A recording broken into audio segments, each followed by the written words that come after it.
तो आज मैं आपको एक अनोखी रहस्यमय कहानी सुनाऊंगा। अगर आप चैनल पर नए हैं तो अभी सब्सक्राइब कर ले तथा कहानी पूरा देखें। अंत में एक अनोखा रहस्य छुपा है। धन्यवाद। तो सुनिए। कैलाश पर्वत की एक प्राचीन गुफा में शिव जी गहन समाधि में लीन थे। उनके चारों ओर की ऊर्जा इतनी शांत थी कि वायु का प्रवाह भी रुक गया था। पर पृथ्वी पर एक महान वक्ता था जिसका नाम वादरायण था। वादरायण अपने शब्दों की शक्ति से प्रसिद्ध था। वह अपनी वाक्पटुता से किसी भी तर्क को जीत सकता था और किसी भी भीड़ को नियंत्रित कर सकता था।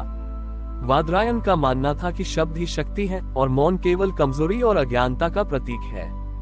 वादरायण का यही अहंकार उसे शिवजी के पास खींच लाया।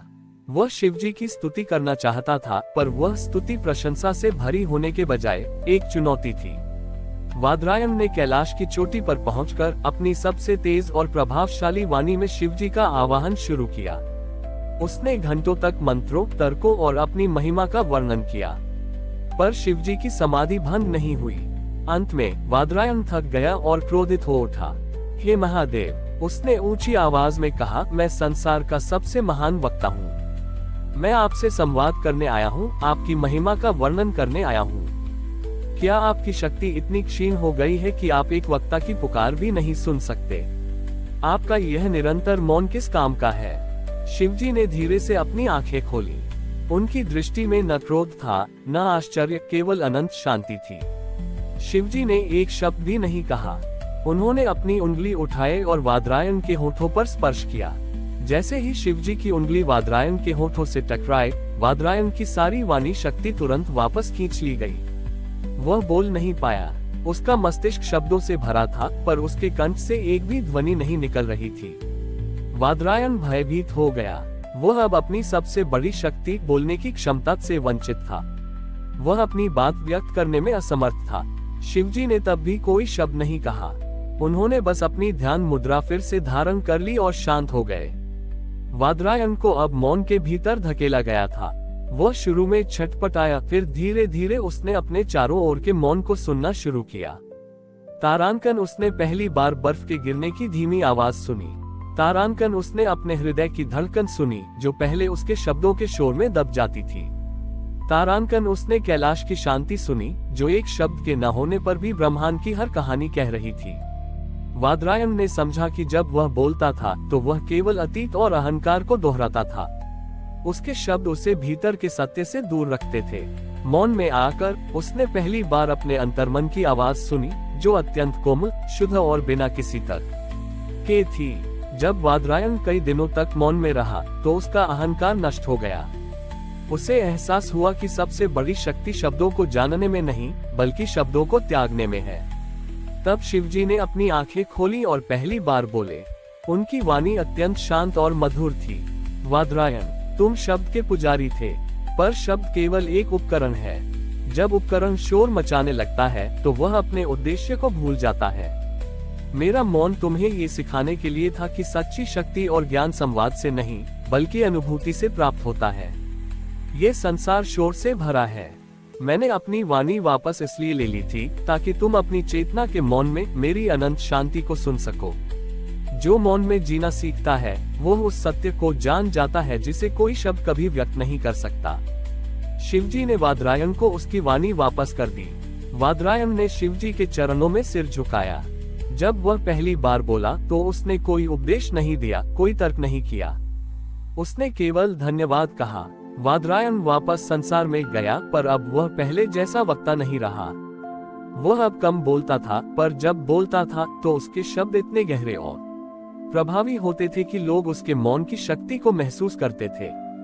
इस प्रकार भगवान शिव ने ये सिद्ध किया कि मौन केवल अनुपस्थिति नहीं है, बल्कि वह स्थान है जहाँ सच्ची शांति, शक्ति और ज्ञान का जन्म होता है। वादरायण अब मौन की शक्ति का आचार्य बन चुका था।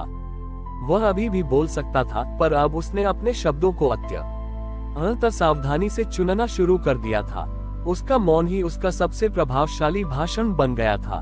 वह जब भी बोलता तो उसके शब्द इतने शांत और गहरे होते थे कि वे सीधे सुनने वाले के हृदय तक पहुंचते थे। वादरायण का नया उपदेश था, शोर को त्यागो, शून्य को चुनो।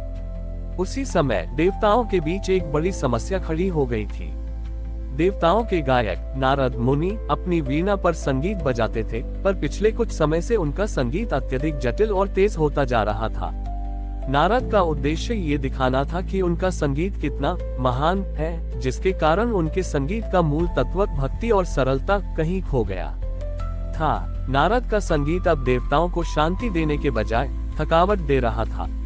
उनका संगीत इतना जटिल था कि उसमें हर वाद्य यंत्र एक दूसरे पर हावी होने की कोशिश कर रहा था। नारद अपनी समस्या लेकर सीधे कैलाश पहुंचे। उन्होंने शिवजी के समक्ष अपना सबसे जटिल और तीव्र राग बजाया। जब संगीत समाप्त हुआ तो शिवजी ने कोई प्रतिक्रिया नहीं दी।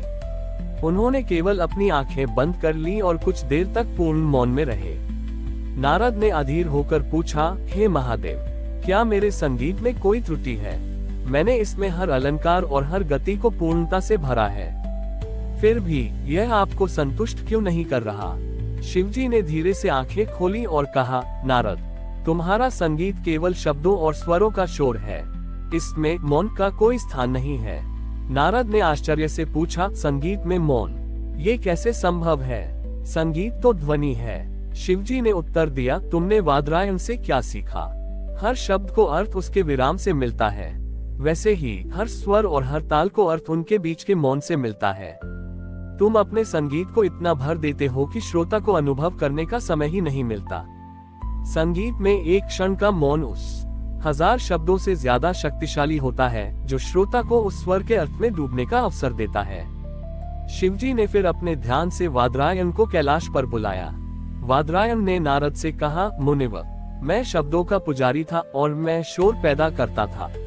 आप स्वरों के पुजारी हैं और आप शोर पैदा कर रहे हैं। सच्चा संगीत ध्वनि और मौन के बीच का नृत्य है। यदि आप अपनी वीणा पर एक मधुर तार छेड़ते हैं और उसके बाद थोड़ा मौन रखते हैं, तो वह मौन उस तार की गूंज को श्रोता के हृदय में अनंत तक ले जाता है। यदि आप तुरंत दूसरा तार छेड़ देते हैं, तो आप पहले तार के असर को नष्ट कर देते हैं। नारद को ये ज्ञान सुनकर बड़ा बोध हुआ। उन्होंने अपनी वीणा उठाए और पहली बार एक अत्यंत सरल, धीमा और ध्यानपूर्ण राग बजाया। उन्होंने हर स्वर के बीच एक छोटा अर्थपूर्ण विराम मौन रखा।